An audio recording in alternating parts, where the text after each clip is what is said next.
ഷിക്കാഗോയിൽ Christian street പാസ്റ്റർമാരുടെ ഭരണഘടനാവിരുദ്ധ അറസ്റ്റുകൾക്കെതിരെ പാസ്റ്റർമാർ case file ചെയ്തു. Chicago നഗര ഭരണകൂടത്തിനെതിരെയാണ് ഒരു കൂട്ടം പാസ്റ്റർമാർ കേസ് ഫയൽ ചെയ്തത്. പൊതുസ്ഥലത്ത് സുവിശേഷം പങ്കുവച്ചതിന് അന്യായമായി അറസ്റ്റ് ചെയ്യപ്പെട്ട ബ്രെയ്റ്റ് റോയോയ്ക്കും അദ്ദേഹത്തിന്റെ 2 സുഹൃത്തുക്കളായ റീത്തിക് പെരസ് എന്നിവർക്കും വേണ്ടി American centre for low and justice case file ചെയ്തു.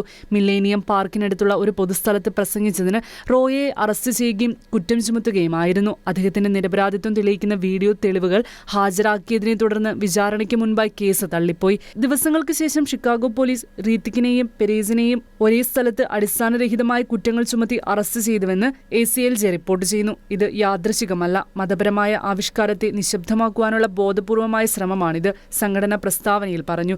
തെരുവിൽ സുവിശേഷം പങ്കുവയ്ക്കുന്ന പാസ്റ്റർമാരെ ലക്ഷ്യം വെച്ച് അറസ്റ്റ് ചെയ്തും പാസ്റ്റർമാർ യഥാർത്ഥത്തിൽ എന്തെങ്കിലും നിയമങ്ങൾ ലംഘിക്കുന്നുണ്ടോ എന്നത് പരിഗണിക്കാതെയും ഭരണഘടനാ വിരുദ്ധമായി ഷിക്കാഗോ ഭരണകൂടം അടുത്തിടെ അന്യായമായ നടപടികൾ സ്വീകരിക്കുന്നതായി സംഘടന ചൂണ്ടിക്കാട്ടി. ഇന്റർനാഷണൽ ഡെസ്ക്, ഷിക്കേന ന്യൂസ്.